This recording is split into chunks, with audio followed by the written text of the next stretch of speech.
बिल्कुल, बहुत अच्छी बातें कही हैं आपने। यहाँ अनेक संभावनाएं हैं और मुझे लग रहा है ये जब से आपने ये यात्रा प्रारंभ की है और इस दुर्दशा से आपका मन बड़ा खिन्न हो गया है।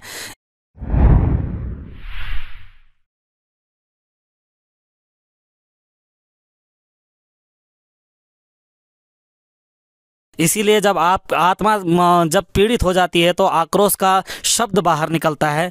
वही आपके तरह से देखने को मिल रहा है कि आप इतनी दिन से जो ये यात्रा कर रहे हैं पिथौरागढ़ से लेकर के आज हमारे गांव तक, वो आप बड़े त्रस्त हो चुके हैं इस व्यवस्था को देखते हुए कि वाकई में ये क्या क्या चीज़ें हो रही हैं। एक जो चीज़ें वहाँ से निकलती हैं और आम जनता के लिए, जो भले ही जिसके पास नौकरी नहीं है घर में है, उसको जो नौकरी है उसको नौकरी वाला अधिकार चाहिए, लेकिन जो गांव में है उसको गांव वाले का अधिकार चाहिए। चाहता है कि वो मौलिक रूप से जीवन जी सके, उसको असुविधा न हो। यही हमारे जो तंत्र में बैठे हुए सत्ताधारी हैं उनका कर्तव्य है। हम इसीलिए उन्हें चुन करके वहाँ भेजते हैं ताकि हम जितने हैं उतना तो जीने का अधिकार दे दिया जाए, लेकिन वो अधिकार बीच से, जिस प्रकार से आपने उदाहरण दिया है, वहाँ से गायब हो जाते हैं, जिससे आपका मन बड़ा दुखी है। आपके शब्दों से यह प्रतीत होता है।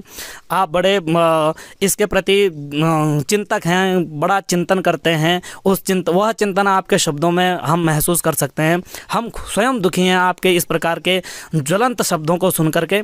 और एक अभी चूँकि बहुत बड़ी है, मैं अभी आपको गांव में भी ले चलूँगा, उनके साथ भी वार्ता होगी। यहाँ पे अकेले हैं, शायद कोई ना सुने, लेकिन गांव में जब सुनेंगे तो ज़रूर एक एक व्यक्ति के दिल में चिंतन जागेगा। अभी हमारे गांव के लोग क्या होते हैं, उनके मन में बात नहीं जाती, सोच नहीं जाती, तो वो पुरानी धारणाओं पे ही परंपरागत रूप से आगे बढ़ते रहते हैं। लेकिन यदि उनके सामने कुछ समस्याएं रखी जाए तो ज़रूर है कि उनका भी दिमाग चलना शुरू होगा और वो अपने मत का, अपने अधिकारों का यथोचित प्रयोग करने में समर्थ होंगे।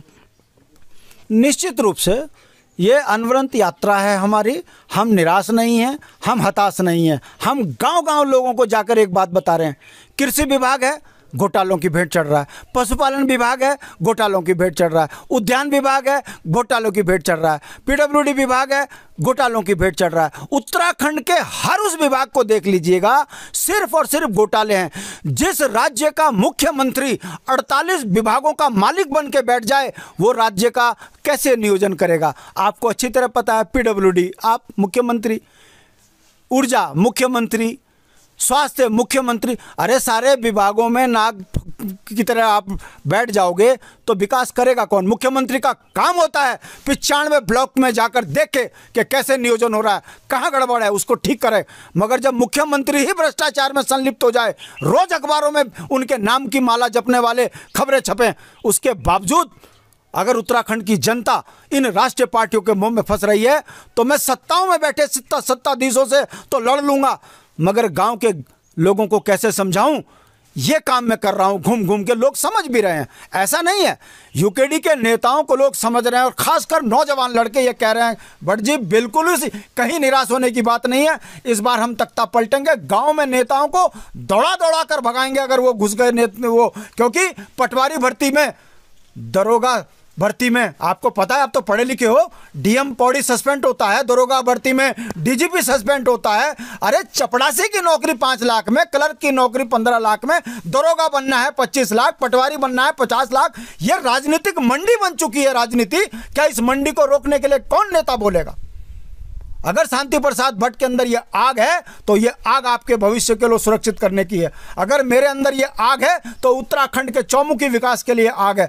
अगर मैं निराश और हताश होता तो मैं भी कभी का पैर पकड़कर कहीं इधर उधर अपनी राजनीतिक दलाली कर रहा होता। शेर हूं, उत्तराखंडी हूं, मेरा मानना है, मैं पहाड़ी हूं। पहाड़ी झुकता नहीं, अपना सीना कटवा लेता है। जब हम देश की सुरक्षा कर सकते हैं तो अपने राज्य की सुरक्षा के लिए हम संघर्ष नहीं कर सकते? वो संघर्ष अनवरत जारी है, आप देखते रहिएगा। अभी तो आप बच्चे हो, आने वाले टाइम पर जैसे ही उत्तराखंड क्रांति दल की सरकार बनेगी, जिन्होंने उत्तराखंड को लूटा है, उल्टियां करा करा कर उनको उनके सुद्धो वाला जेल और खालियों सैंड ना भेज दिया, तो काय के नेता? हमारा काम 5 साल ये होगा, जिन्होंने हमें लूटा है उनको बर्बाद करना। और ये खाली भाषण नहीं है, ये हकीकत में हम करके दिखा देंगे। उसके लिए सिर्फ जनता का आशीर्वाद की जरूरत है, जिसके लिए मैं गांव गांव घूम रहा हूं।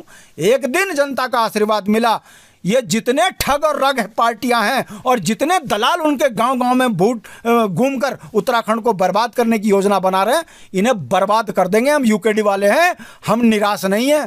तय मान के चलिए, लड़कर उत्तराखंड लिया है, सीने पे गोली खाकर उत्तराखंड लिया है, तो इनको तो निपटाना 2 मिनट का काम है। सिर्फ जनता के आशीर्वाद की जरूरत है। सत्ता बहुत बड़ा परिवर्तन करती है और आप तय मान के चलिए 22 में उत्तराखंड के नौजवान बच्चे देख रहे हैं यूकेडी को, और यूकेडी की सरकार बनेगी और ये भाजपा कांग्रेस के लुटेरे राज्य छोड़ के भाग जाएंगे, नहीं तो बर्बाद कर दिए जाएंगे।